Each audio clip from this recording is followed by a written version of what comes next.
Sir ఇప్పుడు మీరు చెప్పిన ప్రకారం చూసుకుంటే 1 ఇయర్లో అంటే మినిమమ్ ఇస్ 1 ఇయర్ ఒక అటెంప్ట్ చేయాలి అంటే దట్స్ బేసిక్.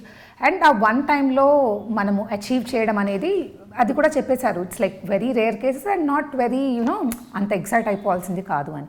సో అలా చూసుకుంటే యావరేజ్గా ఇప్పుడు యూపీఎస్సీ అని పెట్టుకుంటే ఒక 2-3 ఏళ్ళు అయితే ఆబ్వియస్గా పోతుంది మినిమం. అది ఒక యావరేజ్ టైం ఒక హిట్ కొట్టాలి అంటే ఆ 2-3 ఏళ్ళు పడుతుంది. కానీ ఈ 2-3 ఏళ్లలో మరి ఎంత బాగా మన టైంని యూజ్ చేసుకోవాలి? బికాజ్ చిన్నది కాదు, మనకేంటి ఒక ఇన్ని టాపిక్స్ ఉన్నాయి ఇవి చేస్తే కాదు. ఇది అంటే టాపిక్స్ సబ్జెక్ట్ వింటే ఎలా ఉందంటే ప్రపంచం అంటే తెలియాలి. అలా అని చెప్పేసి ప్రపంచం మొత్తం తిరుగుతూ అలా తెలుసుకుంటూ పోవాల్సిన అవసరం లేదు. సో ఇప్పుడు ఈ 2-3 ఏళ్ళ టైం తీసుకుంటే దాన్ని ఎలా బాగా వాడుకోవాలి, ఏ రకంగా మన టైంని మనం అందరికీ సేమ్ టైం. ఇప్పుడు కొంతమంది కొన్ని టైం లేదంటే కూడా నేను ఒకటే చెప్తా, మనం టైంని ఎలా వాడుతున్నామో ఇంపార్టెంట్. అంతే కదా. ఇప్పుడు నేను 4 గంటలు 24 గంటలు చదివానంటే కాదు, నువ్వు ఆ 4 గంటలు చదివినా దాన్ని ఎంత బాగా చేస్తున్నావు అని నేను పర్సనల్గా కూడా నమ్ముతా. అలా బుక్కులు పడుతూ కూర్చోవడం కాదు, దాంట్లో మన నిజంగా ఎంత లగ్నమై ఉంది మనస్సు అనేది. సో ఇప్పుడు నిజంగా ఎంతో డెడికేట్ అయితే కానీ కెరియర్ తీసుకోరు. సో ఇందులో మరి ఎలా ప్లాన్ చేసుకోవాలి, ఎలా టైం టేబుల్ వేసుకోవాలి ఇన్ని ఆస్పెక్ట్స్ కవర్ చేయడానికి అండ్ ఈ 2-3 ఏళ్లలో హిట్ కొట్టడానికి? చాలా మంచి ప్రశ్న అండి ఇది. మీరు చెప్పింది రైటే. ఇక్కడేమో కొండలా కోర్సు ఉంది, ఎంతకీ తగ్గనుంది. ప్రపంచం అంతా చదవాల్సి ఉంటుంది, సముద్రం అంత సిలబస్ ఉంటుంది. సిలబస్లోంచి కూడా కరెంట్ అఫైర్స్ లాంటి వాటిలోంచి అయితే కనుక ఎక్కడి నుంచి అడుగుతాడో తెలియదు. మామూలుగా ప్రిస్క్రైబ్డ్ సిలబస్ ఉంటుందండి, వరల్డ్ హిస్టరీ అంటాడు. కానీ వరల్డ్ హిస్టరీలో అమెరికన్ రెవల్యూషన్ చదవాలి. అమెరికన్ రెవల్యూషన్ నుంచి ఏం అడుగుతాడో తెలియదు, ఎన్ని రకాలైన అడగవచ్చు. ఇండియన్ హిస్టరీ అంటాడు, లేదా ఇండియన్ మోడర్న్ ఇండియా అంటారు. మోడర్న్ అంటే 1875లో first world war of independence మొదలుకొని మన 1947లో వచ్చిన భారతదేశ స్వాతంత్ర్యం వరకు అనుకుంటే ఒక దాదాపు ఒక 100-110 సంవత్సరాల ఆ కాల పరిణామంలో అనేక వందల సంఘటనలు జరిగినాయండి. అందులో ఒక వ్యక్తి మీద మాత్రమే ప్రశ్న అడగచ్చు, దాదాబాయి నవరోజు మీద మాత్రమే ప్రశ్న అడగచ్చు, గోపాలకృష్ణ గోఖలే మీద మాత్రమే ప్రశ్న అడగవచ్చు, అంబేద్కర్ మీద మాత్రమే ప్రశ్న అడగవచ్చు. అంటే స్కై ఇస్ ద లిమిట్ అయిపోయింది. అవుట్ ఆఫ్ సిలబస్ అనడానికి ఏం లేదు. ఎగ్జాక్ట్లీ, ఇది అవుట్ ఆఫ్ సిలబస్ అని కంప్లైంట్ చేయడం లేదు.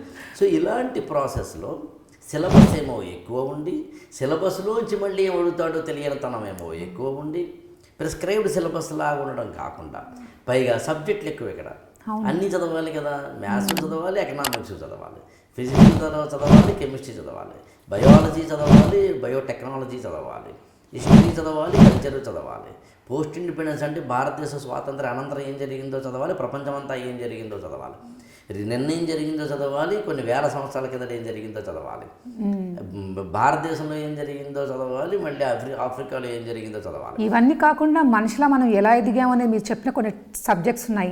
యాజ్ అన్ ఇండివిజువల్గా కొన్ని నువ్వు ఎలా అప్రోచ్ అవుతావు, అది ఎథిక్స్ అనే దాంట్లో అది ఎక్కడా ఉండదు. అది పైగా అందులో కేస్ స్టడీస్ ఉంటాయి. అవును, ఆ కేస్ స్టడీస్ అనేది ఏదో ఒక ఐఏఎస్ ఆఫీసరు ఏదో ఒక న్యాచురల్ డిజాస్టర్ వచ్చింది, డిజాస్టర్ దగ్గర ఎలా ఉన్నాడు ఏంటి అనేది దానికి సంబంధించిన ఏది అడుగుతాడో తెలియదు. అవును.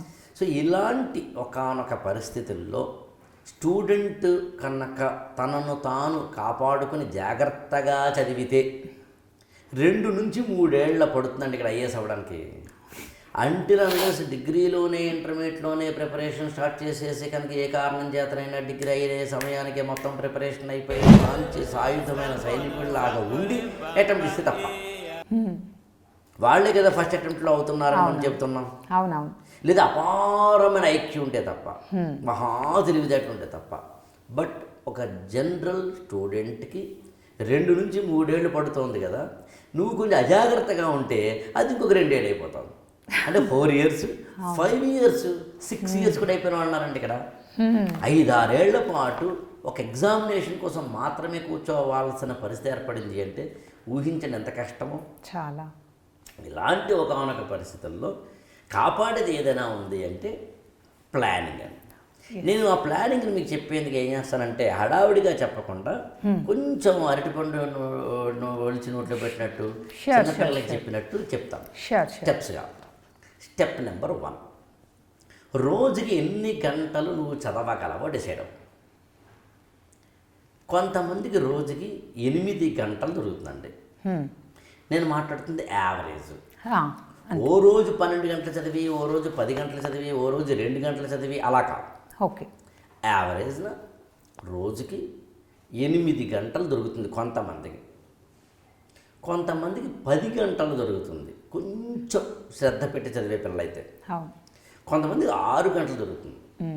అప్పుడు మీకు డౌట్ రావాలి, అదేంటి సార్ ఈ దొరకడం ఏంటి? అదే అంటే ఇంకేమైనా చేస్తూ చేయడమా డిమార్ట్లో దొరికేదా ఇది? అంటే అదే అంటే నాకేమనిపిస్తుంది అంటే మేబీ వాళ్ళు ఇంకేదైనా చేస్తూ దీనికోసం అలొకేట్ చేసే టైమా ఎగ్జాక్ట్లీ. అలానా అని. అంటే ఒక హౌస్ వైఫ్ అయ్యి ఒక ఎంప్లాయీ అయితే రోజుకి 6 గంటల కన్నా దొరకదు. అంతే. అదే ఒక ఇంకే పని లేకుండా దీని మీదే కూర్చున్న స్టూడెంట్ అయితే కనుక రోజు 8 అవర్స్ దొరుకుతుంది. అవును. కొంచెం శ్రద్ధగా చదివి కాన్సన్ట్రేషన్తో చదివి ఇంకే యావిగేషన్స్ పెట్టుకోకపోతే 10 గంటలు దొరుకుతుంది. సో ఇది వేరియబుల్ అనమాట, వేరియబుల్, ప్రతి ఒక్కరికి సేమ్ వర్కౌట్ అవ్వదు. అందులో ఫస్ట్ డిసైడ్ నీకు ఎన్ని గంటలు దొరుకుతుంది. అప్పుడు కొంతమంది తెలివైన స్టూడెంట్స్ ఏమంటారంటే నాకు ఓన్లీ 2 అవర్స్ దొరుకుతుంది సార్ అంటారు. నాకు అభ్యంతరం లేదు, కానీ ఇప్పుడు నీకెంత దొరుకుతుంది అనే క్వశ్చన్ నేను వేసినప్పుడు నా రెండవ పాయింట్ ఏంటంటే యూపీఎస్సీకి రిక్వైర్డ్ టైం ఫ్రేమ్ ఏంటి. ఓకే. అంటే ఇంత కోర్సుని అవునవును. ఇప్పుడు మనం ఏదో ఇక్కడ నుంచి అమీర్పేట వెళ్ళాలనుకోండి, మనం ఎంత కాల్కులేట్ చేసుకుంటాం. అవును, నడిస్తే ఇంత, కార్ ఇంత, ఆటో ఇంత, ట్రాఫిక్ ఉంటే ఇంత, వర్షం పడితే ఇంత, అంతే కదా. అలా అసలు యూపీఎస్సీ ఆల్ ఇక్కడ మనకి ancient India, medieval India, modern India, culture, post independence, world history, social issues, geography, political science or polity, international relations, governance, economics, environment, disaster management, internal security, science and technology, biology, దాంతోపాటు మళ్ళీ ఎథిక్స్తో పాటు సీసాట్తో పాటు ఇన్ని రకాలుగా general essay, ఇన్ని సబ్జెక్టులు plus optional, ఇన్ని సబ్జెక్టులు చదవడానికి ఒక స్టూడెంట్కి టోటల్ కంప్లీట్ చేయడానికి 1 year పడుతుంది మ్యాక్సిమం. అంటే 365 days పడుతుంది. That is the ideal required. అందులో ఆదివారాలు తీసేయగా, ఓకే, 52 సండేస్ని కనుక తీసేస్తే 365 రోజుల్లోంచి ఒక 52 ఆదివారాలు కనుక తీసేస్తే 312 అరౌండ్ అన్ని రోజులు పడుతుంది. రోజుకి 6 గంటల టైం ఇస్తూ ఆదివారాలేమో ఆటాపాటా చేసుకుంటే ఇంకో పని మీ చేయకుండా మిగతా రోజులు మాత్రం రోజుకి 6 గంటలు మాత్రమే చదివితే అప్పుడు 1 yearలో టోటల్ కోర్స్ని కంప్లీట్ చేసుకోవచ్చు. వినడానికైతే చాలా సులభంగా ఉంది సార్. కానీ మీకు డౌట్ కూడా రావాలి, ఏంటంటే సరే ఎలా చెప్పగలరు మీరు అంటే అనుభవం నుంచి చెప్పచ్చు, కొంత ఊహ చేసి చెప్పచ్చు.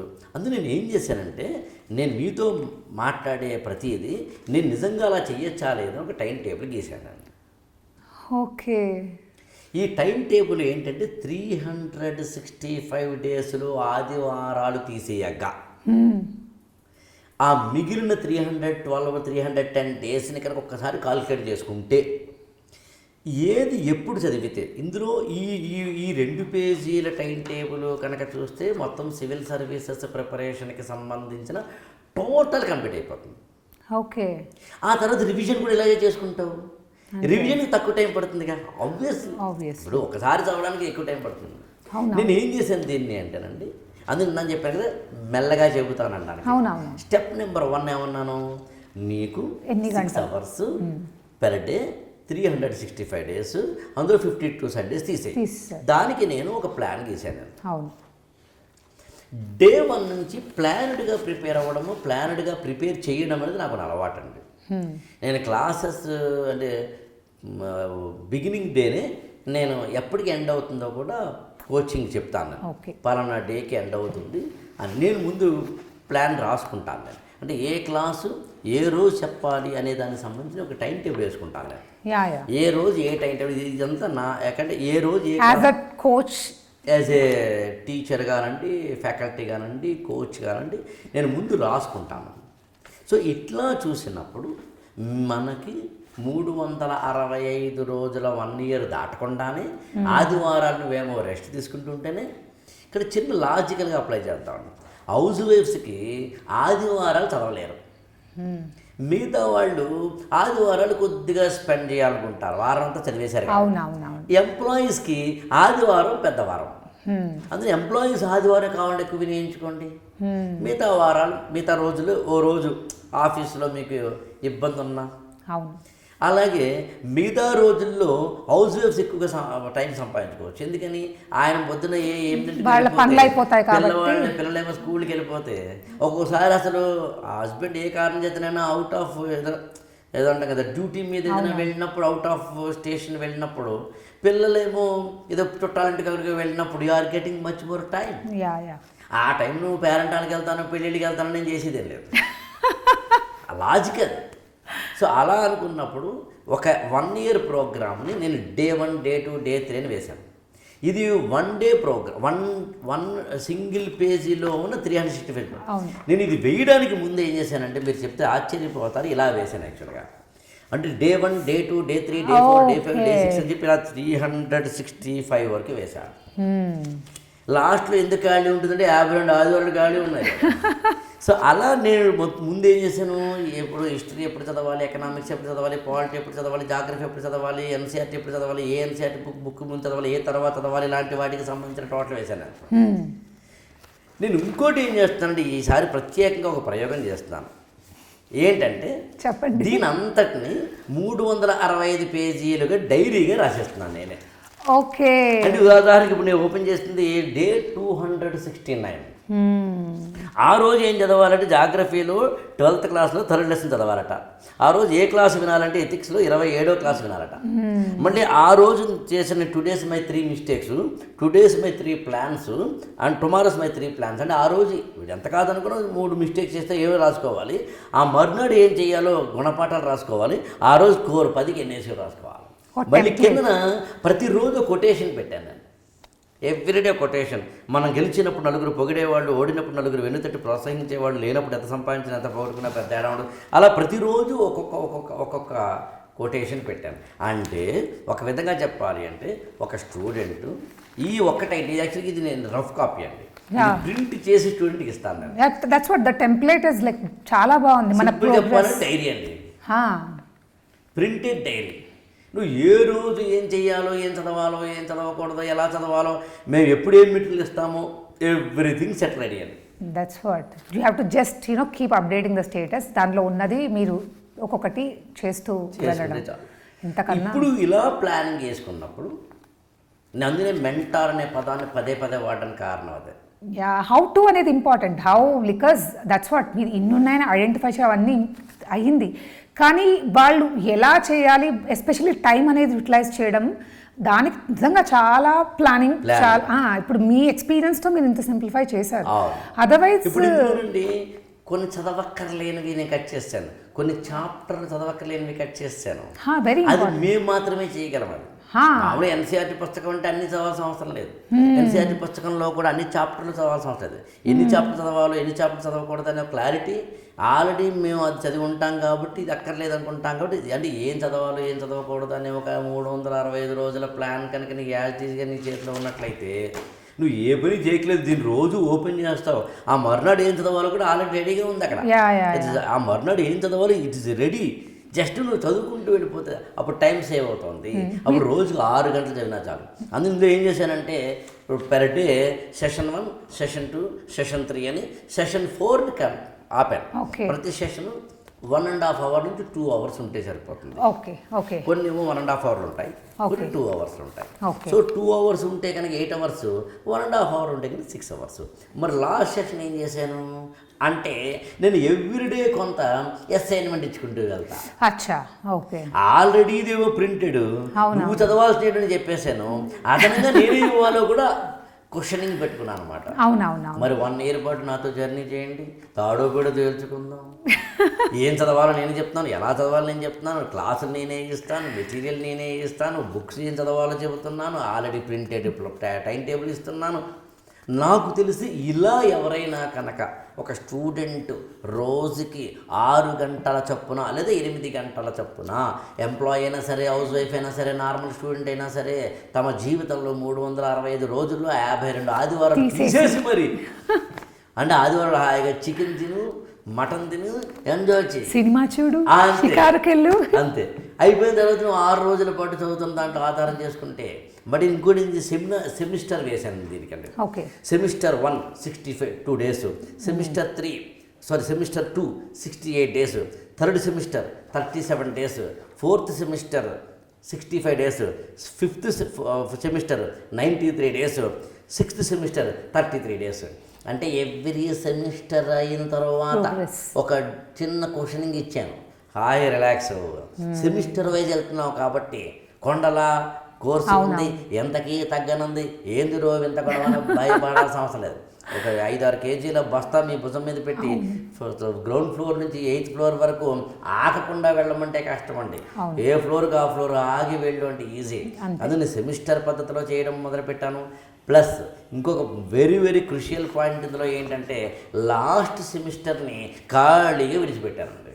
ఓకే. ఎందుకనంటే అప్పటికే నిజంగా కనుక 4-5 సెమిస్టర్లలో నేను మొత్తం కంప్లీట్ చేసేసుకుంటేనేమో గొడవ లేదు, ఇంకా 33 రోజులు అంటే 1 month మిగులుతుంది. అంటే 12 monthsలో కంప్లీట్ చేయాల్సింది 11 monthsలో కంప్లీట్ చేసేసుకోవచ్చు. లేదు, మనం మనుషులమే కదా, అంతే. ఓ రోజు అత్తగారింటికి వెళ్ళాల్సి రావచ్చు, ఓ రోజు ఎమర్జెన్సీస్ ఉంటాయి, ఏదో టైం. అలా అనుకున్న 1 month క్వశ్చనింగ్ పెట్టాను. అలా అనుకున్న 52 రోజులు పక్కన పెట్టేసి ఇంకో నెల పక్కన పెట్టేసి 80 రోజులు పోయాయి అక్కడే. అయినా కూడా నీకు ఈజీగా కంప్లీట్ చేసేలాగా తయారు చేశాను. మీరు చెప్తుంటే నాకు కూడా ప్రిపేర్